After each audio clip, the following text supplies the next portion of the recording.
Bueno, pues bueno, vamos a empezar con nuestra última conferencia, nuestra conferencia de cierre del seminario.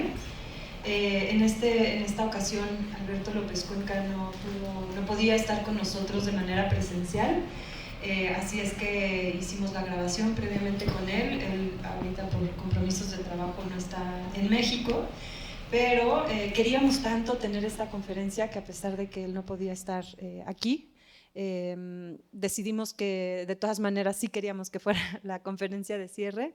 Quiero agradecer muchísimo a Alberto su apertura, su generosidad para compartirnos estas reflexiones en torno a algunas ideas, algunos apuntes, puntos de partida sobre la sustentabilidad. Y recalcar que a lo mejor algunos de ustedes estuvieron en el seminario en la edición pasada.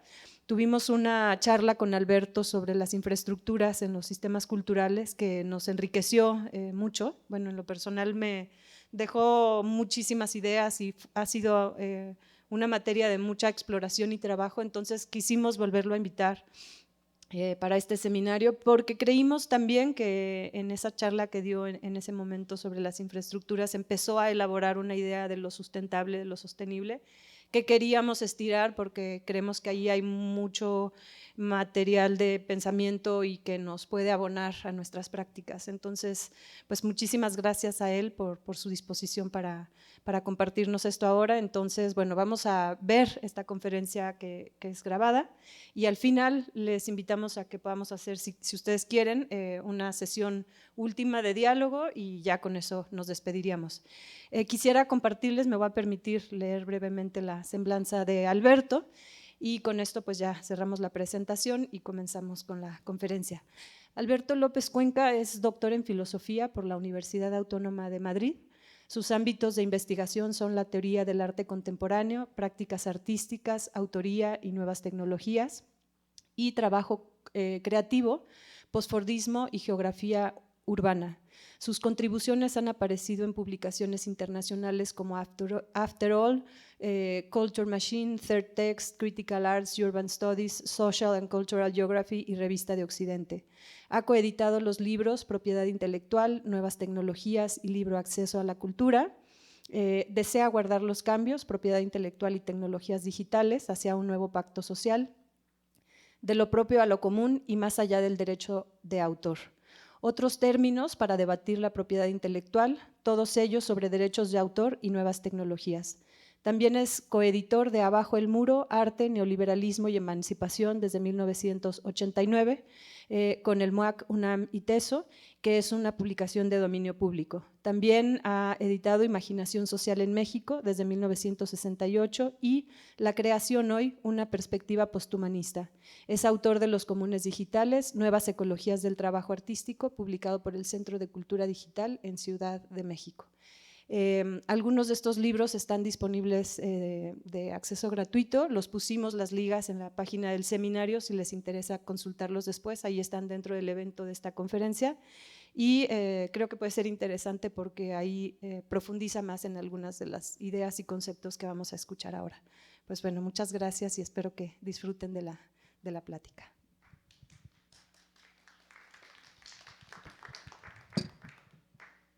Hola, ¿qué tal? Ante todo, muchas gracias por la invitación para acompañarlas en este seminario Públicos del Futuro, en la edición 2022 de FICUNAM. Quiero dar muchísimas las gracias a Paula Astorga y a Isabel Rojas por la invitación para poder estar con ustedes hoy acá y a todo el equipo de FICUNAM, a Arvin y a todo el equipo que va a hacer posible que los pueda acompañar hoy por este medio. A mí me gustaría, antes de compartirles algunas ideas y compartirles también el breve título modificado, ¿verdad?, que les voy a compartir, el breve título modificado de mi charla, me gustaría quizás recuperar una idea que fue muy importante en conversaciones que mantuve con Isabel y que en el foro previo de FICUNAM tuvimos oportunidad de discutir, que tiene que ver con mi escepticismo respecto a la pertinencia de usar el término públicos en la manera habitual en la que se usa el término, ¿no? Cuando se habla de capturar públicos incluso, ¿no? O de llegar a nuevos públicos, porque se da a entender que el público es una figura ya hecha, es decir, que el público es un grupo social o un sector de la población que está esperando pasivamente a ser contactado o conectado, ¿no? A través de las estrategias de mediación de las distintas instituciones culturales. Y a mí me gustaría enfatizar que el público más bien se hace. No es que lo diga yo, me parece que hay un amplio debate respecto a la constitución de la esfera pública y en qué medida esa constitución de la esfera pública implica tanto interlocución como mantenimiento de ese diálogo. O sea, en ese sentido, a mí me parece muy importante quizás pensar que las instituciones culturales, que son el tema que nos convoca hoy acá, ¿verdad?, no deberíamos dar por supuesto, no deberían dar por supuesto que los públicos están ya elaborados de antemano, sino que su tarea es producir esos públicos. Y en ese sentido, a mí me parece más interesante hablar, para dar cabida y enfatizar ese carácter, digamos, performativo en el proceso de constitución de espacios de interlocución públicas, hablar quizás de usuarios, y no solo porque se dé cabida a esa dimensión más performativa, vamos a decir así, o más activa por parte de esos interlocutores, sino por reconceptualizar también la propia función de las instituciones culturales, que a estas alturas, ya en la segunda década inaugurando la tercera década del siglo XXI, me parece que deberían interrogar profundamente cuál es su función, que no puede ser ya solo atesorar, salvaguardar y dar acceso, ¿no?, a bienes culturales, ya sean colecciones cinematográficas, archivos, bibliotecas o colecciones pictóricas o escultóricas, sino que tienen que replantear necesariamente su función en el entorno de las mediaciones digitales.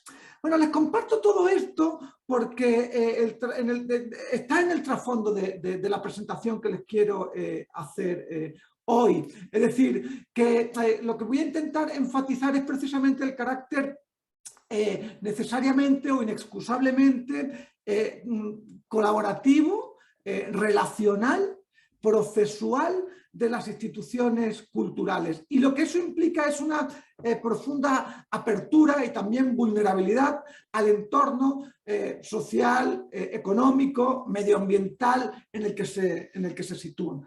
Entonces, me gustaría compartirles una presentación que va a ayudar a apoyar algunas de las ideas que les quiero compartir. Y paso entonces a hacer eso, a compartirles la pantalla y a apoyarme en parte con algunos slides para articular quizás de una manera más efectiva eso que les quiero contar. Por una parte, como les decía antes, modifiqué brevemente el título de mi intervención. Quiero enfatizar aquí la dimensión de relaciones de producción y reproducción cultural. Ahora voy a hablar en unos minutos sobre ello. Y hacerlo esto a través de dos nociones clave, la de sustentabilidades en plural, esto me parece que es muy importante, ahora verán por qué, y la de gobernanza en los ecosistemas culturales.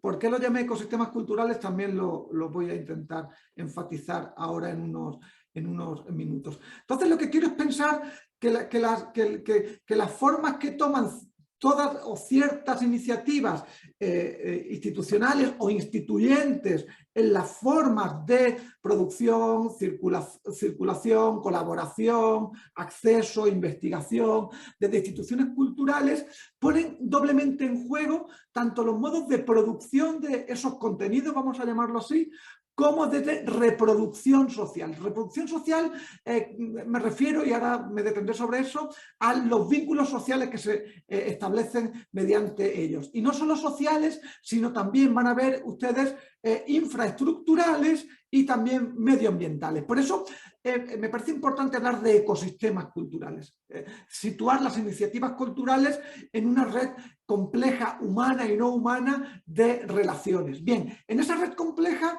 quiero interrogar dos nociones, la de sustentabilidad y gobernanza, ¿sí? Voy a, para de alguna manera apoyar también la presentación, voy a dividirla en dos momentos fundamentalmente. En este primer momento quiero hablarles de la distinción entre público, privado y común, y entre la tensión entre ensamblaje, relacionalidad y sustentabilidad, ¿sí? Y finalmente una nota sobre la idea de producción y reproducción social. Es decir, cómo el trabajo cultural no consiste solamente en hacer, sino también en mantener y en cuidar, ¿sí? Quiero llamarle la atención sobre esto. A ver, primero de entrada me gustaría situarnos de alguna manera.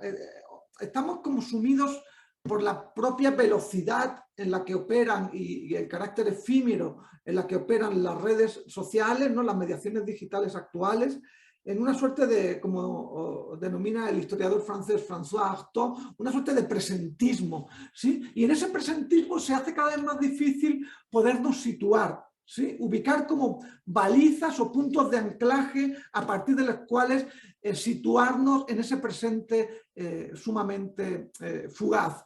A mí me gustaría enfatizar, y la actual situación bélica, ¿no? Esta unilateral invasión por parte de Rusia de un Estado independiente como el ucraniano, en la actualidad en realidad nos lleva de vuelta a un momento que es el punto de anclaje que les quiero proponer y que va a volver en varias instancias a lo largo de la charla. Nos devuelve a 1989. A 1989, simbolizado en la caída del muro de Berlín, pero no solo. O sea, la caída del muro de Berlín significó también el colapso de todo un modelo estatal, ¿no? De todo un modelo de entender el socialismo realmente existente y todo el bloque que se articulaba en torno a la Unión Soviética y su geopolítica, ¿sí? Que en ese momento de quiasmo, en esa ruptura, nos situamos. Es decir, esa ruptura creo que marca en múltiples sentidos gran parte de los acontecimientos y de los modos de ser en los que nos vemos inscritos en la actualidad. Después de la caída del muro de Berlín, los de la caída son un tanto desconcertantes, ¿no? Porque no se cayó, ¿no? O sea, después de haber sido derrumbado o demolido, el muro de Berlín en 1989, a lo que vamos lo que podemos advertir en la década de los 90 es una profunda reconfiguración, una muy drástica reconfiguración de la economía global, ¿sí? Y de las políticas económicas globales y de lo que podemos denominar unas estrategias multilaterales en la conformación de un nuevo mercado global. Un nuevo mercado global que va a incidir directamente, como van a ver, en las propias políticas culturales y en las propias maneras, específicamente en el caso que nos atañe de una manera singular, en las cinematográficas, ¿verdad? Van a quedar reconfiguradas en esa época y van a quedar reconfiguradas de tal manera que marcan y que reverberan aún en las formas que hoy pueden tomar los modos de organización en torno a la producción, circulación, apropiación e investigación en el ámbito cultural y cinematográfico en especial. ¿Qué es lo que ocurre tras la caída del muro de Berlín?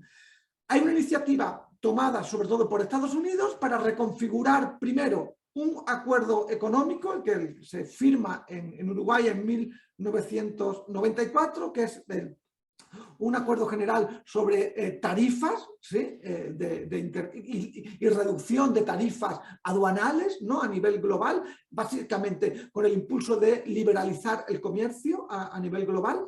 Se funda la Organización Mundial del Comercio en 1995 y en esa misma coyuntura México firma un tratado de libre comercio que entra en vigor en 1994. Un tratado de libre comercio que, como saben, vuelve a reconfigurarse, refrendarse, rearticularse a partir del año pasado, ¿no? En 2021 el TEMEC vino a sustituir, en teoría, al NAFTA, ¿no? ¿Qué es lo que me interesa acá? Y es interesante porque la entrada en vigor del TEMEC el año pasado implicó también, y seguramente son conscientes ustedes de ello, un replanteamiento, la modificación de algunos artículos, una modificación muy polémica de la Ley Federal del Derecho de Autor. ¿Sí? No me puedo detener en eso ahorita. Fue un debate, desató un debate muy profundo porque incidía sobre cuestiones muy graves: la soberanía tecnológica, el derecho a la reparación, ¿sí? Tecnológica, la libertad de expresión, ¿sí? Y la propia censura. Es decir, se generó una gran polémica en torno a la manera en la que se modificó la Ley Federal de Derecho de Autor en 2021 con la firma del TEMEX. Bueno, algo similar ocurrió en la década de los 90, solo que entonces no hubo ningún tipo de debate. Se firmó el NAFTA, entró en vigor por la exigencia de Estados Unidos una Ley Federal del Derecho de Autor en 1996, que venía a sustituir la última versión con la que contaba México, que es de la década de los 40, de fines de los 40, y el propio Estados Unidos pone en vigor el Digital Millennium Copyright Act. ¿Sí? O sea, ¿por qué les cuento todo esto? Porque hay una profunda reconfiguración de una economía global y dónde va a quedar la circulación cultural en esa economía global. Y va a estar, o van a intentar que se vea sometida al control de la ley de derechos de autor, es decir, a su capitalización económica. ¿Sí? Bien, es en esta coyuntura en la que me gustaría situar un breve apunte sobre la noción de ensamblaje. Es decir, que me parece imprescindible, que tenemos que pensar que las prácticas culturales se ven inscritas en unas relaciones complejas, socioeconómicas, ¿sí? Y no solo socioeconómicas, sino, como verán, también medioambientales. Y esto me lleva a intentar situar una noción que orbita en torno a algunas de las reflexiones de este seminario de los públicos del futuro, que es la noción de sustentabilidad. Sustentabilidad o sostenibilidad, ¿sí? Bien, para situar el surgimiento de ese término y la popularidad y el uso y el abuso de ese término en la actualidad, a unos extremos que creo que rozan la desemantización, hay que partir de un momento clave, de la presentación de un informe en 1972, un informe encargado por el Club de Roma, que es una asociación de políticos, de científicos, empresarios, que comisionan un trabajo de investigación a 17 científicos, entre ellos Donella y Dennis Meadows, que dan nombre al informe, ¿no? A veces se refieren a él como el informe Meadows, que llevó por título Los límites del crecimiento. Las conclusiones a las que llegaban tras el detenido trabajo de análisis que llevan a cabo era devastadora. Era devastadora. O sea, desde 1973, cuando se publicó el informe, la conclusión es contundente. Y se puede resumir de la siguiente manera. Si el actual incremento de la población mundial, la industrialización, la contaminación, la producción de alimentos y la explotación de los recursos naturales se mantienen invariables, alcanzará los límites absolutos de crecimiento en el planeta en los próximos 100 años. Bueno, esto es un eufemismo para decir que la vida en el planeta como la conocemos sería inviable, ¿no? Eso de los límites absolutos. Lo que planteaban, por tanto, era limitar el crecimiento, ¿sí? Esto dio pie a una inmensa popularización de movimientos ecologistas, sobre todo en Europa, en Alemania especialmente van a cobrar muchísima fuerza, en Estados Unidos, para reivindicar poner límites al crecimiento, ¿sí? Y esto va a chocar, claro, con las políticas económicas neoliberales que empiezan a aplicarse a finales de la década de los 70. Esto va a dar pie, esto está muy bien contado por el historiador de la economía José Manuel Naredo, en este texto, en Economía, Ecología y Sostenibilidad en la Sociedad Actual. Obviamente lo cuenta con mucho más detalle y mucho más convincente de lo que yo podría hacerlo. En este y otra multiplicidad de textos les recomiendo revisar el trabajo de Naredo.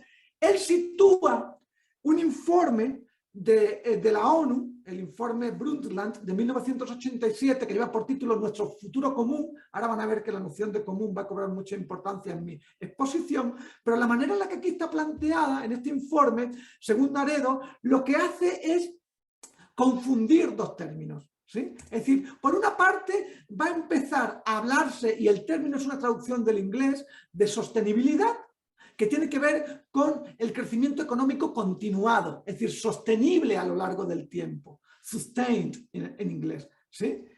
Y una noción que está más bien ligada a las reivindicaciones ecológicas, la sustentabilidad, sustainable en inglés. Si se dan ustedes cuenta, comparten la misma raíz, ¿sí?, verbal. La sustentabilidad estaría ligada a la conservación de ecosistemas. Es muy distinta la noción de sostenibilidad y la de sustentabilidad. A día de hoy no hay distinción. Se utilizan una u otra indistintamente y a veces significa una cosa, el crecimiento económico continuado, ¿no?, y a veces la conservación de los ecosistemas. El argumento de Naredo es que en realidad la noción de sostenibilidad ha venido a funcionar como una estrategia de blanqueamiento para empresas, iniciativas estatales profundamente extractivistas, profundamente contaminantes y que desde luego siguen operando dentro de la lógica del crecimiento inagotable, ¿sí?, del crecimiento continuado a través de recursos que sí son agotables, que tienen un límite, como ¿no?, señalaba el estudio que les comentaba previamente, ¿no?, de Roma. Y lo que hace es opacar de alguna manera esta otra acepción de conservación, ¿sí? Entonces el término hoy depende, que es muy popular, depende en manos de quien esté, políticos, empresas, instituciones financieras, en movimientos ecologistas, asociaciones de barrio, va a significar cosas distintas. ¿Qué es lo que me parece interesante del término? Y yo me iría más bien a la propia definición o la etimología, vamos a decir así, las reverberaciones etimológicas que tiene en español. Es decir, la sustentabilidad o la sostenibilidad provienen del verbo sostener. Y sostener implica mantener, soportar algo, aguantar algo, alimentar o proveer sustento. Es decir, la noción que me parece interesante de la sostenibilidad es precisamente la noción de cuidado o de atención. Eso es lo que me parece crucial acá, más que ese carácter continuado, la sostenibilidad como algo continuado, ¿sí?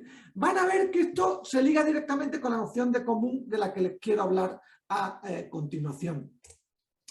Para ello necesito distinguir entre tres momentos, o más bien tres conceptualizaciones que estarían asociadas a tres momentos en los que se administra o gestiona la propiedad, ¿no?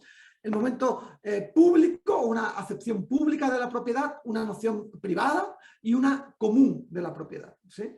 Y ahora les enfatizaré por qué cobra importancia esta distinción. En general, los debates en economía política hasta la actualidad tienden a definir básicamente dos campos de oposición, o bien los recursos, ¿sí?, los bienes, las propiedades son administradas públicamente, es decir, pertenecen a todos los ciudadanos, pero son administradas verticalmente por el Estado, ¿sí? Yo qué sé, el parque de Chapultepec, ¿sí?, o el Cerro de la Silla, son espacios públicos porque pertenecen a la nación, pero son administrados por el Estado. Es el Estado el que decide qué se puede hacer con ellos, en qué horas se puede entrar y salir, ¿no?, qué actividades se pueden desarrollar y cuáles están prohibidas, etcétera, etcétera, ¿sí? En el caso de la iniciativa privada, que en México hemos visto paulatinamente en los últimos 40 años cómo ha ido acaparando cada mes a más ámbitos que pertenecían a la administración pública, ¿no?, la sanidad, la educación, las telecomunicaciones, las finanzas.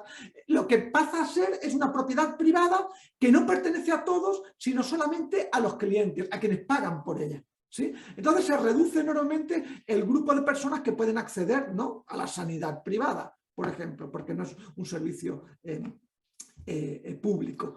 En tal caso, la administración de ese bien o de esa institución se hace por un grupo reducido de personas y también de una manera vertical.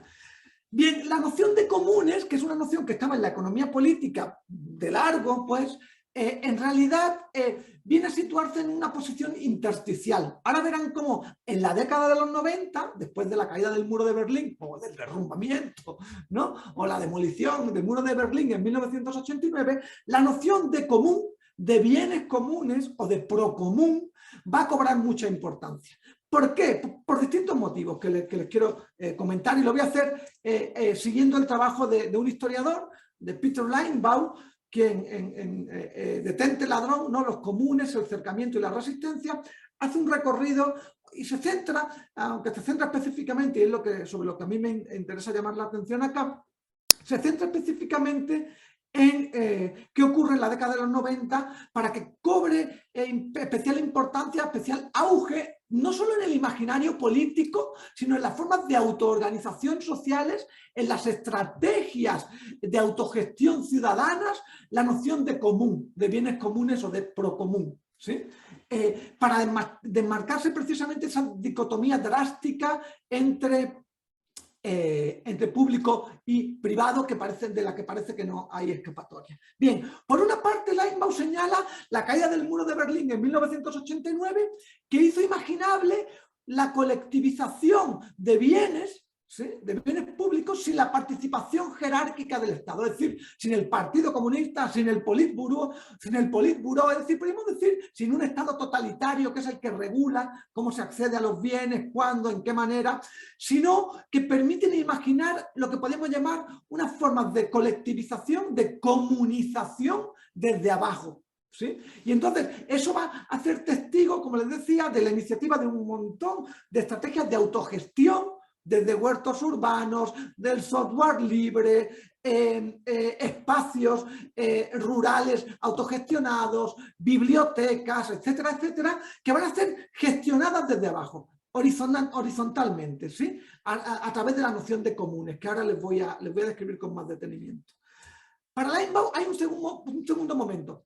El colapso del imaginario de emancipación ligado con el comunismo y el socialismo de Estado lanzó en realidad a las formas de resistencia del neoliberalismo rampante, desarmó básicamente las formas de crítica y resistencia. Para Linebaugh, el levantamiento del Ejército Zapatista de Liberación Nacional en Chiapas en 1994 significó un imaginario global que hizo imaginable otras formas de gestión de la propiedad. Recuerden que uno de los motivos que lleva al alzamiento zapatista son numerosos, pero entre ellos está la modificación del artículo 27 de la Constitución, que fue un requisito que Estados Unidos puso para la firma del TLC. Esa modificación implicaba la cancelación que tenía el Estado para expropiar y apropiarse de latifundios agrarios que estaban siendo no explotados o infrautilizados, y su conversión en ejidos a solicitud de la ciudadanía.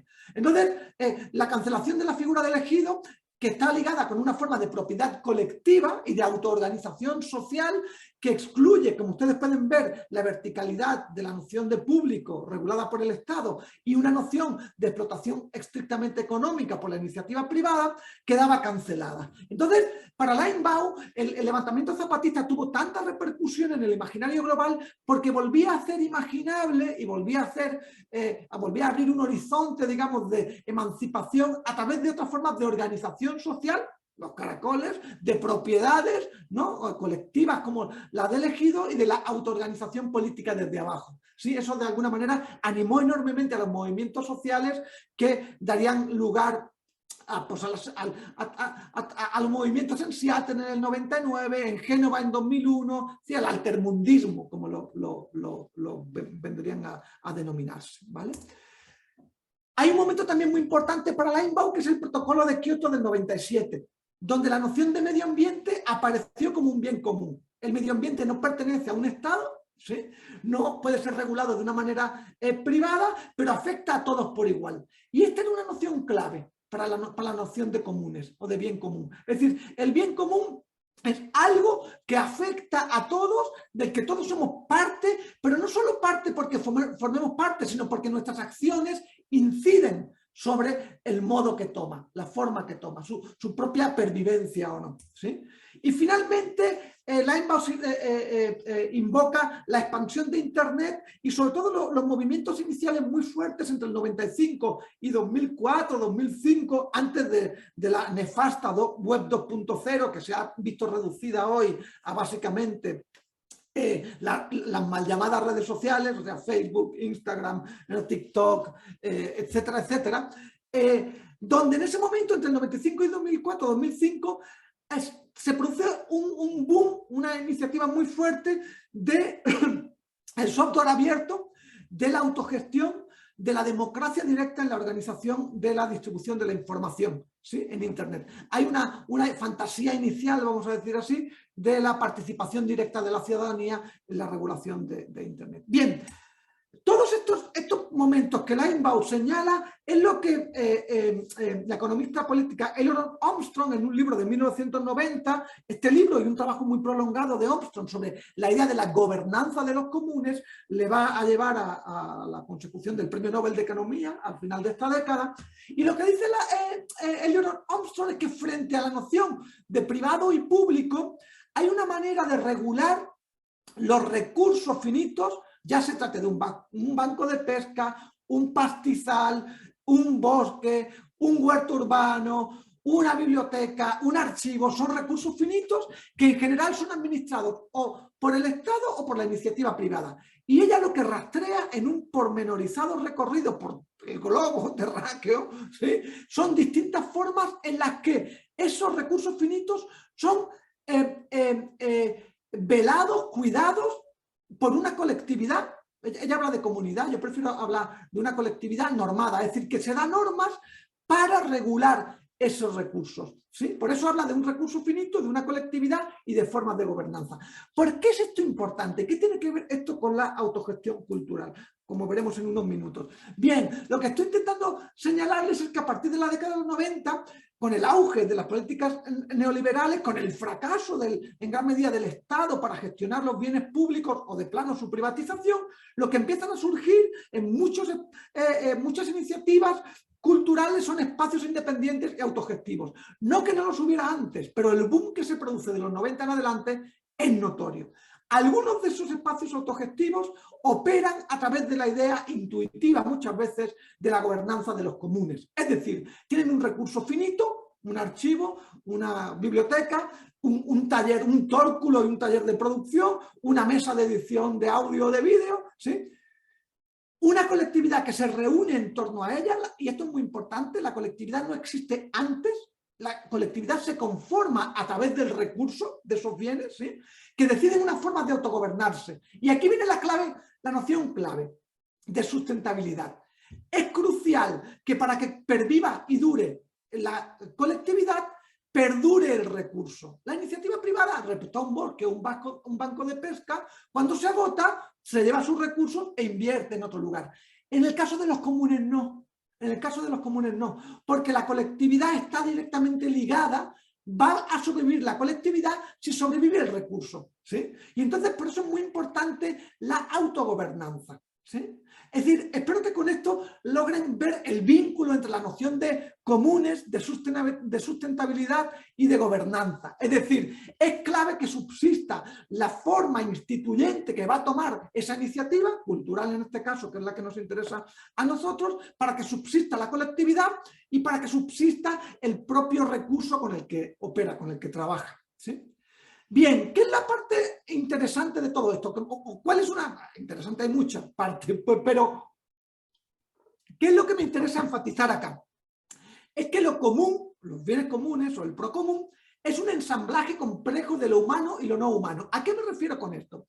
Que lo común entraña una articulación compleja entre el recurso, vamos a llamarlo así, insisto, archivos, un tórculo, una biblioteca, un espacio de proyección cinematográfico, la colectividad que se configura en relación con él y las normas que se dan para que subsistan tanto el recurso como la colectividad. Entonces lo que se produce hoy es un ensamblaje complejo entre elementos humanos y no humanos. Esto es muy importante, esto es crucial, como van a ver en unos minutos. Peter Baum lo resume de la siguiente manera. Los comunes no hacen referencia ni solo a los recursos, ni solo a las personas, sino a una mezcla de ambos. Esto es muy importante porque nos posiciona, nos abre una puerta hacia un horizonte posthumanista, vamos a decir así, donde en la coyuntura actual del cataclismo medioambiental en el que nos vemos irremediablemente sumidos, es imprescindible pensar en unas formas de agencia, de organización que articulen de un modo complejo elementos no humanos, ¿sí? Medioambientales, la contaminación, el agua, los residuos nucleares. Es decir, eso no son excrescencias, son elementos que se tienen que ensamblar complejamente en esta red de lo común, ¿sí? Bien, hay un elemento aquí que es sumamente importante.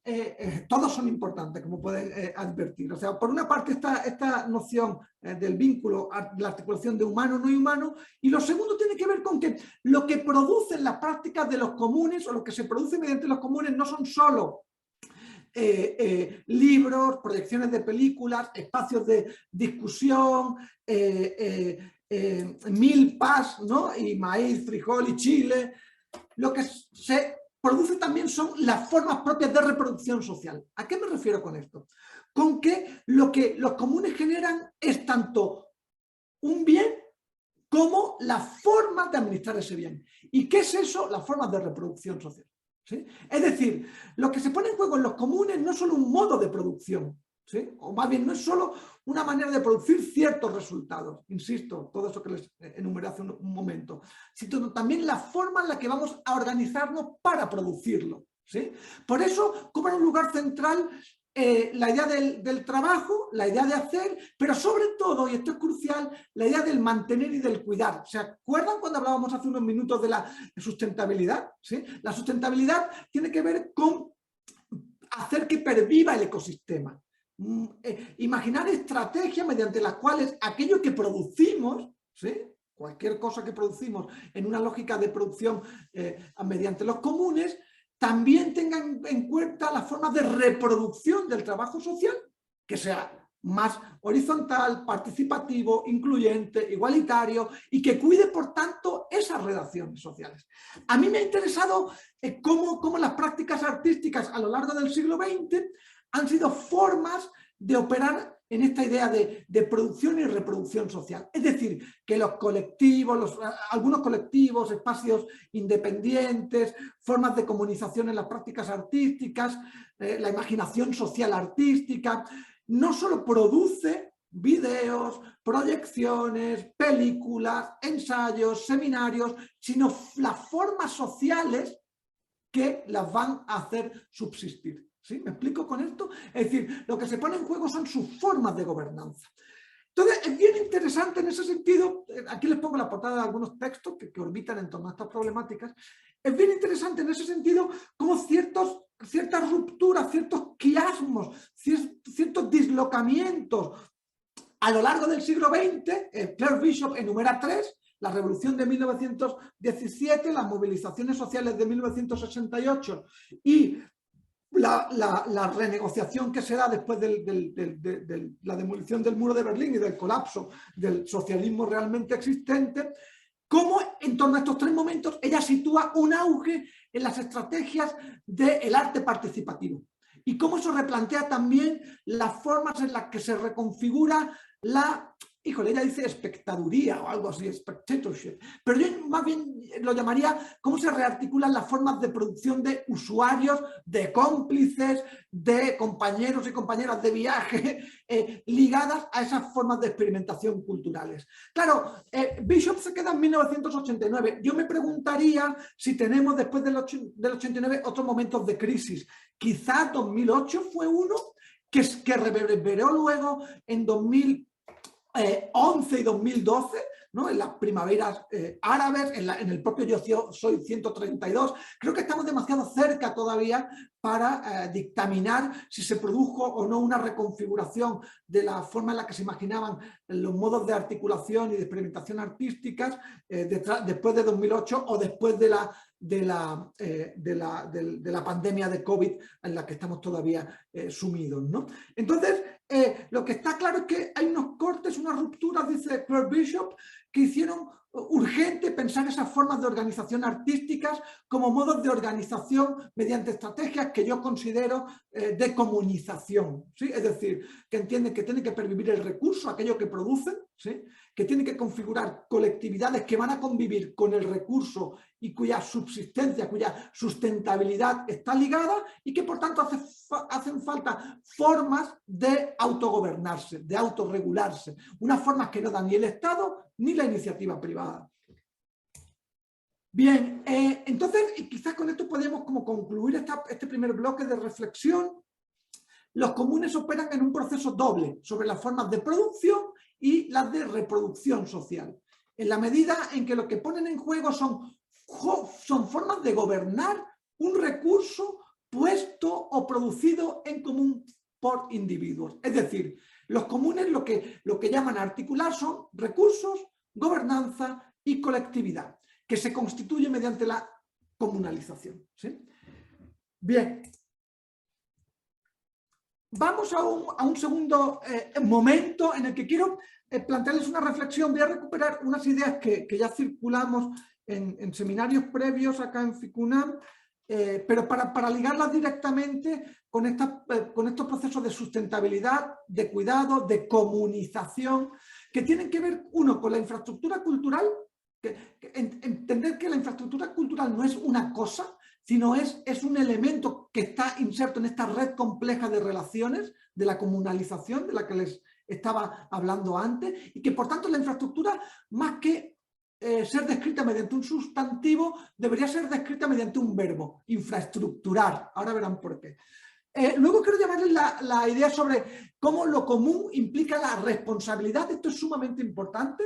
Las iniciativas tanto públicas como privadas, es decir, aquellas que encabeza el Estado, benefactor y protector, ¿no? y la iniciativa privada empresarial, por lo general cancela la responsabilidad. Cancela el cuidado, la atención, es decir, eso es delegado por el ciudadano o por el cliente, es delegado en esa infraestructura. Bien, la infraestructura cultural desde una perspectiva de la comunización, de la puesta en marcha de los comunes, le da un lugar central al cuidado, a la atención, para generar las condiciones de la pervivencia o perdurabilidad, ¿sí? de ese proceso, en este caso cultural, no instituyente.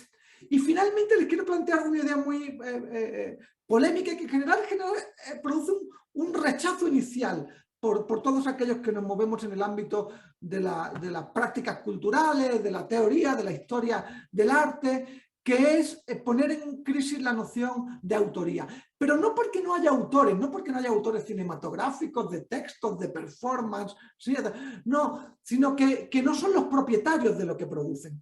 Esto es sumamente contraintuitivo porque las leyes liberales de propiedad intelectual han establecido una equiparación equívoca, a mi juicio, entre autoría y propiedad. Los comunes en realidad enfatizan el carácter inapropiable de lo común. Nadie es dueño de lo común. Nadie es dueño de una manera excluyente y exclusiva de esos bienes. Lo cual no quiere decir que no puedan ser autores. En el lenguaje esto es evidente. O sea, alguien profiere una oración, dice una oración, y podríamos decir que es el autor de la oración, pero sería absurdo decir que es el propietario de la oración, porque la lengua, el sentido, es un bien común. Pertenece a todos y a todas, todos y todos. Somos parte de él y participamos en las maneras de su modificación, ¿sí? Es decir, podemos autorar, si me permiten usar ese término, nuevos términos, y sin embargo es absurdo que planteemos ser sus propietarios. Bueno, el siglo XIX, por elementos, aspectos que no vienen a colación ahora acá, dio cabida a las leyes de propiedad intelectual y al copyright, haciendo una articulación, a mi juicio, sumamente problemática y equívoca entre autoría y propiedad. Quiero llamarles la atención entonces sobre un par de aspectos al respecto en unos minutos y cerrar con eso este segundo bloque. Vamos primero con la noción de infraestructura. En general, la infraestructura está asociada en el imaginario, tanto individual como colectivo, con mecanismos de extracción de recursos naturales, ¿sí? Es decir, la infraestructura son sistemas muy complejos, es decir, sistemas inertes muy complejos con los que articulamos relaciones de extracción, sobre todo de recursos naturales, ¿no?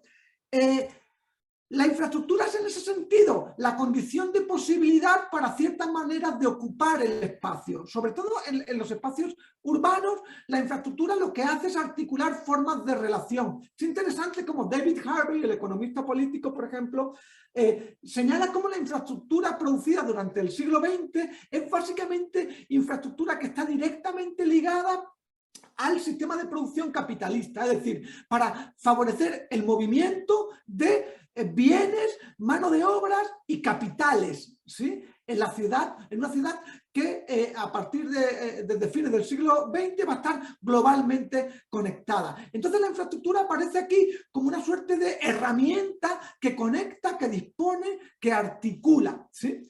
Y que por tanto hace posible, ¿no? Ciertos tipos de prácticas y cancela otras. Esto me parece que es sumamente importante. La infraestructura por lo general es invisible, ¿sí? No advertimos la infraestructura, pero la infraestructura, como verán ahora, no opera por igual en todos los lugares. La infraestructura tiene distintos grados de visibilidad, tiene distintos grados de vulnerabilidad y se hace presente o no de distintas maneras en distintas situaciones socioeconómicas, ¿sí? Y eso también abre posibilidades para, en la medida en que la infraestructura deja de ser invisible, poder apropiarnos de ella, poder interactuar con ella, poder abrir otros espacios de articulación, de proyección social de esas, ¿no? de esas formas materiales, ¿no? Por lo general la infraestructura solamente se hace presente cuando falla. Por lo tanto, la infraestructura, como ustedes pueden advertir, por esto requiere de atención, de cuidado. Es decir, la infraestructura no es una cosa inerte que está ahí, ¿no? En los últimos 2 años estamos continuamente expuestos a se cayó el módem, mi conexión anda lenta. Es decir, la infraestructura se advierte, deja ese espacio, esas sombras desde las que opera, ¿no?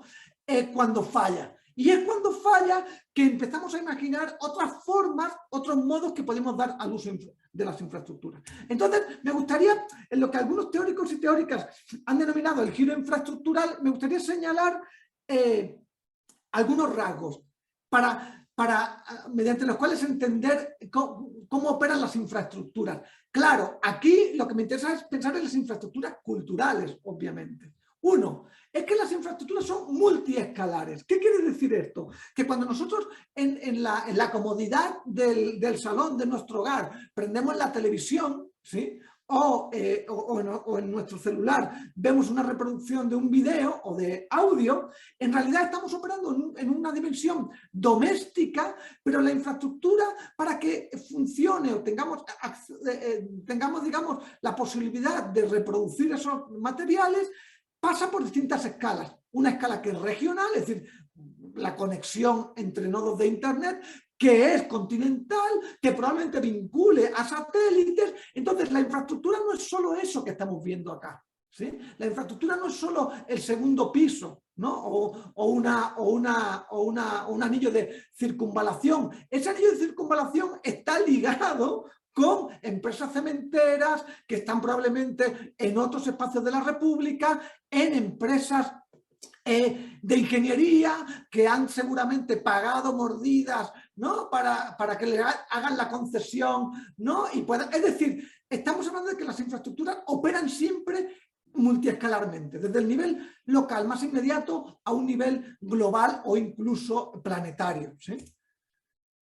Que las infraestructuras son relacionales, es decir, que las infraestructuras conectan. En ese sentido, las infraestructuras son más bien verbos. Es decir, que una biblioteca o que un archivo, que un reservorio cinematográfico, infraestructura.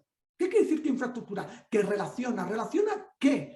Otras instituciones, otros actores, estrategias de investigación, de circulación, de apropiación. Es decir, las infraestructuras producen relaciones, producen y cancelan relaciones, es decir, hacen inviables ciertas formas de relación, ¿sí?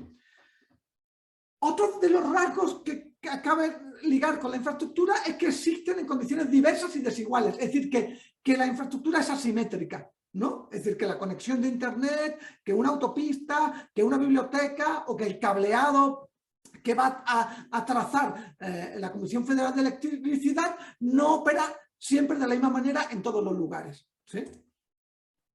Que la infraestructura requiere de trabajo, de mantenimiento y de reparación. Es decir, que la infraestructura no es estática y que nos requiere, nos exige aprendizaje continuo, traducción continua, atención continua, ¿sí? Es decir, que la infraestructura, para que no sea, para que no quede en las sombras, ¿no? Y opere solo de una manera irreconocible, indescifrable sobre la realidad que habitamos, requiere atención, ¿sí? Y eso nos llevaría al último rasgo, es que la infraestructura está siempre inscrita y depende de una red y de un entorno medioambiental que produce consumo energético, que genera emisiones, que genera un impacto en elementos no humanos. ¿Sí? Ok, ¿por qué les cuento todo esto? Les cuento todo esto porque quiero que pensemos, o me parece importante pensar la infraestructura cultural no como un espacio, sino atendiendo a todos esos rasgos. Es decir, por plantearlo en una pregunta y muy resumidamente, ¿qué prácticas permite desarrollar y cuáles relegan las infraestructuras culturales? Ya sean cinematográficas, ya sean ligadas con la industria editorial o del libro, ya sean las pedagógicas, ¿sí? Ya sean las de investigación sobre archivos, es decir, ¿qué forma toma la infraestructura? Y en la medida en que qué forma toma la infraestructura, ¿dónde se sitúa y cómo? ¿A quiénes excluye? ¿Qué tipo de interacciones permite generar? Y si volvemos a pensar en términos de los comunes, ¿qué formas de participación, más allá de solamente el acceso, sobre lo que voy a hablar en unos minutos, nos permite asumir? Es decir, ¿en qué medida podemos participar activamente en las formas de gobernanza de la infraestructura cultural? Y esto es crucial, porque de eso va a depender que la infraestructura cultural dependa verticalmente de instituciones públicas y de su estructura, o que operen solamente orientadas al beneficio económico. En ambos casos, por lo general, la autoorganización queda pospuesta o cancelada. Hay una regulación que queda opacada, digamos, en relación con el papel de los usuarios. Entonces, es en esta coyuntura, en la situación de crisis que se empieza a generar a partir de la década de los 90, ¿no?, de la que les hablaba al principio de mi charla, donde se hace especialmente urgente y necesario pensar, y lo es de nuevo después de o durante esta situación de desarticulación en el funcionamiento habitual de las instituciones culturales provocadas por la pandemia, donde se hace especialmente urgente pensar qué forma toman esas infraestructuras culturales, de qué manera podemos abrir desde ellas, mediante ellas, formas de corresponsabilidad, de cuidado y de atención, no solo sobre las producciones culturales propiamente, sobre los objetos culturales, sino sobre las colectividades desamparadas, vulnerables, relegadas en el proceso de democratización. Es decir, hay posibilidades de imaginar otras formas de rearticulación mediante la infraestructura cultural, ¿sí?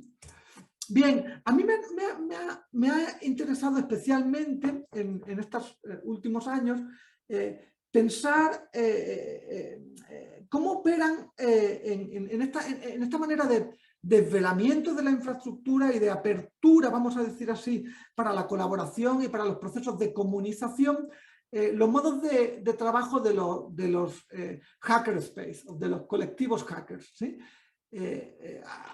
Hay al menos 3, técnicas rudas y acción directa autogestiva, que están en Puebla, el Rancho Electrónico, que está en Ciudad de México, y Surciendo, que está en Chiapas, San Cristóbal de las Casas, que me interesan como iniciativas porque no plantean la infraestructura tecnológica, es decir, las computadoras, los escáneres, las redes de conexión Wi-Fi, no lo plantean como un elemento que conecta unidireccionalmente, sino que tienen que ser interrogados, ¿sí? Es decir, que tienen que ser puestas en discusión crítica para decidir de qué manera queremos inscribirlas en nuestros procesos de trabajo, de investigación, de circulación, de encuentro. Es decir, me parece que muchos de estos espacios ponen en juego una noción de bienes comunes en relación con la infraestructura digital o electrónica y los sistemas de programación, por ejemplo.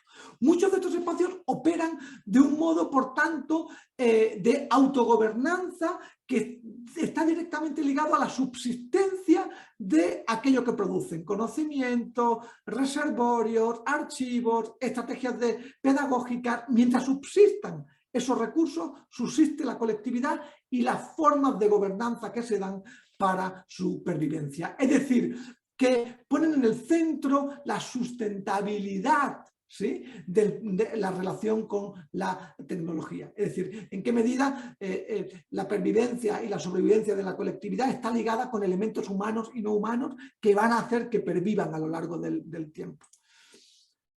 Bien, esto está entonces ligado a que el proceso de comunicación de la infraestructura pone en el centro la noción de la responsabilidad, del cuidado, de la atención. Y ojo, no solo del cuidado o de la atención de la infraestructura, de su reparación para que funcione, sino también el cuidado y la atención de los otros miembros, de los otros participantes de la colectividad. Hay un proyecto que está muy estudiado, que seguramente además ustedes conozcan de sobra, pero que claramente evidencia este proceso mediante el cual la mediación tecnológica, la infraestructura telecomunicacional está ligada a la configuración de una colectividad y su forma de gobernanza, que es el de telecomunicaciones indígenas comunitarias. Es una iniciativa que logra en 2013, con el apoyo de un colectivo de rizomática, en Talea de Castro, en la Sierra Norte de Oaxaca, y luego se va a extender a un conjunto de comunidades, 16, que van a alcanzar, si mal no recuerdo, a Hidalgo, a Puebla, a Veracruz, y van a producir, apropiándose de un fragmento libre del espectro radioeléctrico, van a producir una red de telefonía celular, ¿sí?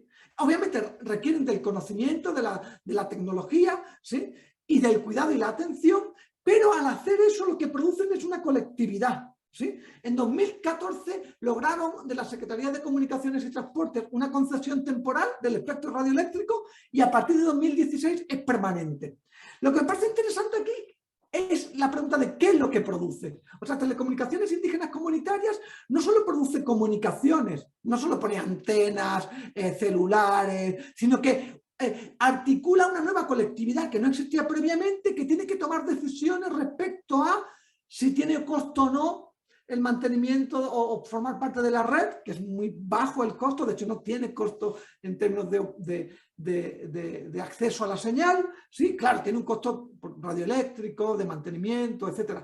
Pero lo que me parece interesante es que la red de telecomunicaciones exige la producción de una colectividad, ¿sí?, que está ligada a esa red, pero una forma de gobernanza. Mientras subsista la red de telefonía celular comunitaria, va a subsistir la colectividad, ¿sí? Esto me parece que es un claro ejemplo de poner en el centro del proceso de comunicación de la infraestructura el cuidado de la infraestructura y el cuidado de los otros, de la forma de la toma de decisiones con los otros, ¿sí? Entonces hay una cosa aquí que es bien importante, que es el proceso de aprendizaje, de traducción, de implicación, de enrolamiento, dicen algunos, de otros actores para hacer operativa, para hacer funcionar la infraestructura, ¿sí? Voy al último punto que les quería compartir en relación con pensar las iniciativas culturales, los espacios culturales, los espacios de autogestión, para pensarlos en términos de sustentabilidad y autogobernanza. Es decir, pensarlos mediante el imaginario político ligado con los comunes, ¿sí?, que es la noción de autoría y de propiedad. Esto me parece que es sumamente importante, porque habitualmente tendemos a pensar la propiedad como el monopolio exclusivo sobre un bien. Entonces, el Estado tiene el monopolio sobre, yo qué sé, el petróleo en el subsuelo y concede, aunque pertenece a todos los mexicanos y mexicanas, concede a la iniciativa privada, da concesiones para su explotación, ¿no?, momentánea. Y entonces, lo que me parece importante aquí es que parece que no podemos imaginar la propiedad más que como pública o como privada. A mí, en la línea de pensamiento del sociólogo y del filósofo Pierre Laval, ¿no?, es pensar en los comunes como un bien inapropiable. Inapropiable, es decir, que no pertenece a nadie y que no puede ser sometido a procesos de expropiación o captura en exclusividad. Ojo, Lo que ocurre es que hemos tendido a reducir la propiedad con el abuso de la propiedad, es decir, con lo que se denomina la exclusividad de la propiedad para su venta, modificación y cesión.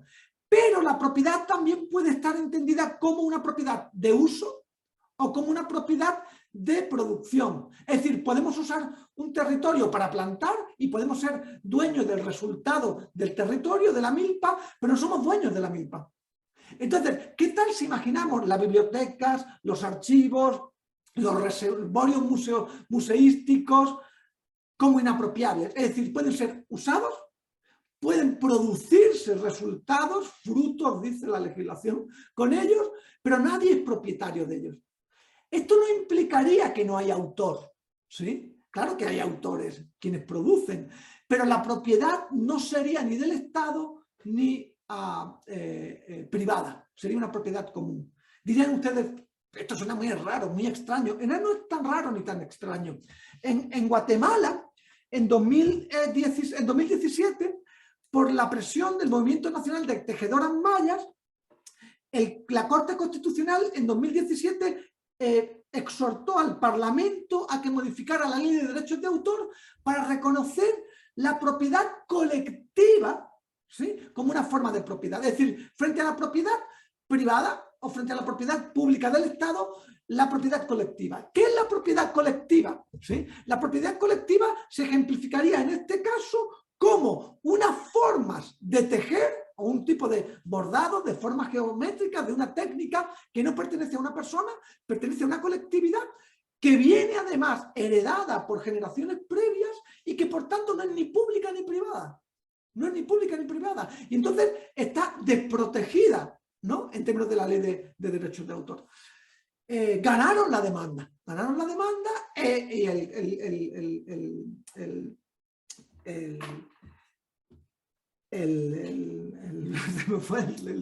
el Senado, ¿no?, y en la Cámara de Diputados no promulgó una nueva ley y no siguió, digamos, la recomendación de la Corte Constitucional.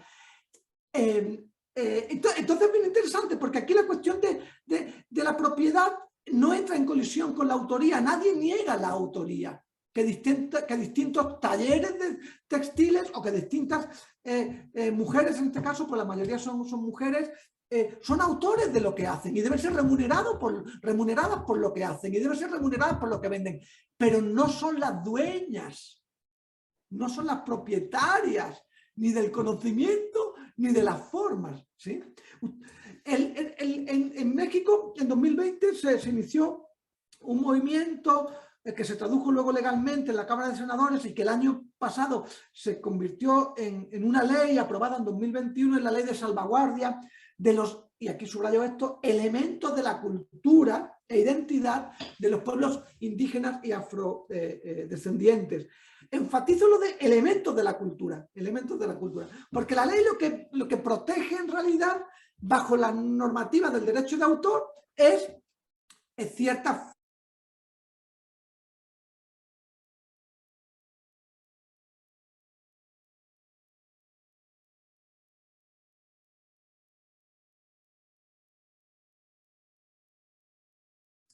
Hola, hola, hola. Que hay regalías, que hay un representante legal, ¿saben? Que hay una propiedad excluyente. Y eso, de plano, en muchas comunidades originarias no hay ni términos. En zapotecas, ¿no?, o en náhuatl, no hay ni siquiera hay términos, en tzotzil, términos para traducir eso que la ley de derechos de autor imagina. Entonces, es obvio que hay unas nociones de propiedad, ¿sí?, que no necesariamente están ligadas con la noción de autoría. Es decir, puede haber una producción cultural que no entrañe necesariamente la propiedad exclusiva de un bien. ¿Por qué me parece que esto es muy importante? Porque esto abriría la posibilidad a distintas estrategias de comunalización. Es decir, a liberar contenidos, archivos, reservorios, conocimientos para articular formas de infraestructurar, de producir espacios de autogestión cultural ligadas con colectivos que van a hacer que mientras subsista esas formas de trabajo y ese archivo, va a subsistir la colectividad. Es decir, una estrategia de sustentabilidad cultural, podríamos decir. Pero para esto me parece que es importantísimo disociar la autoría de la propiedad, ¿sí? Y en este sentido, me parece que es muy reduccionista las estrategias que se implementan, aunque, insisto, son bien intencionadas, desde ciertas instituciones públicas, dando a entender que la digitalización, ¿sí?, consiste en dar acceso, ¿sí?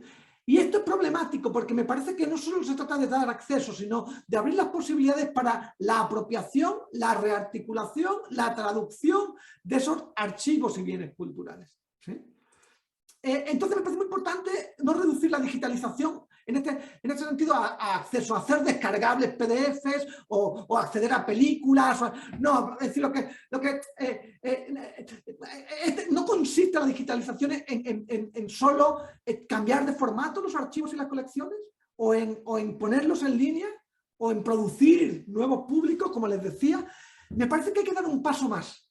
Me parece que hay que dar un paso más y es abrir espacios de comunalización, es decir, de imaginar formas de autogestión cultural que permitan la sustentabilidad, insisto, del recurso, de la colectividad y de sus formas de gobernanza. La sustentabilidad no solo económica, no solo de sus formas de vida, sino también la sustentabilidad del recurso, es decir, supervivencia a lo largo del tiempo, ¿sí?, en una relación compleja con elementos humanos y no humanos. Entonces, y con esto me gustaría cerrar, me gustaría invitarlas a pensar en eso que denominamos arte como algo que está inscrito en una red compleja de relaciones.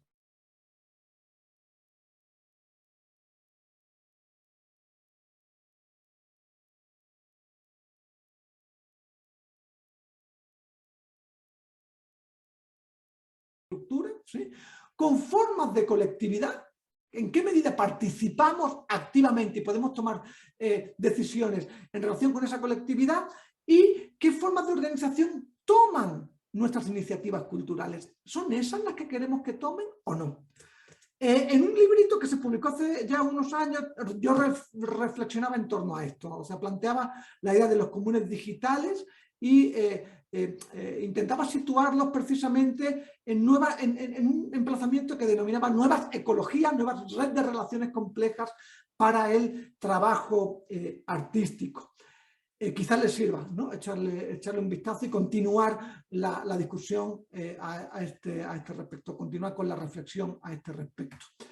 Yo creo que dejaría aquí mi intervención. Espero que no haya sido excesivamente atropellada, acelerada, cargada de excesivas nociones e ideas complejas que sin duda requieren más discusión, que sin duda requieren de más formas de traducción específica, que sin duda tienen fallas, pero que me parece que no está de más hacernos cargo de la responsabilidad histórica, coyuntural que tenemos en no seguir delegando las formas de gestionar, producir, circular, educar en dos únicos extremos, el privado y el público. Creo que es impostergable el momento en el que hacernos cargo, hacernos responsables de otros modos de imaginar conjuntamente estrategias para la producción y la circulación cultural.